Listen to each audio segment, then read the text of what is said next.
Ever pondered about how road tariffs are determined based on vehicle operation costs? It's a fascinating topic, and to make it clear, today, we're diving into the analysis of road tariffs based on these costs.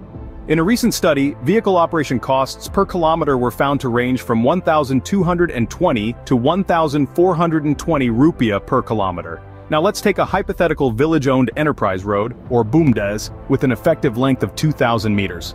Suppose this road sees an inflow of 6,000 tons of material, with a cubage of 3,571.4 cubic meters. Given that one truck carries 12 cubic meters, this translates to approximately 298 vehicle crossings.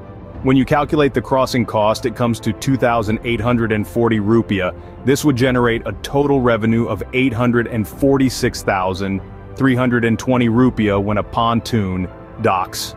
However, here's where it gets interesting. The break-even duration, with the above financing conditions, stands at a whopping 20,539 days, or 57 years. But what if we want to recover the investment in 3, 5, or 10 years? Back analysis tells us that the crossing cost per truck would need to be 54,000 rupiah for a 3-year return, 32,000 rupiah for a 5-year return, and 16,000 rupiah for a 10-year return. Of course, these figures assume a traffic volume of 298 vehicle crossings on the BUMDES road during an 8-hour workday.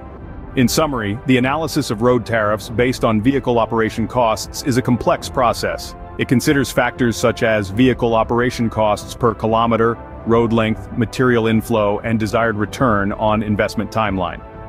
The implications for road tariffs are profound, affecting the cost of transportation and, ultimately, the price of goods and services. Remember, a well-calculated road tariff can help recover the investment in a reasonable time frame, balancing the needs of businesses, consumers, and infrastructure providers. So, next time you're on the road, you'll know there's more to that toll ticket than meets the eye.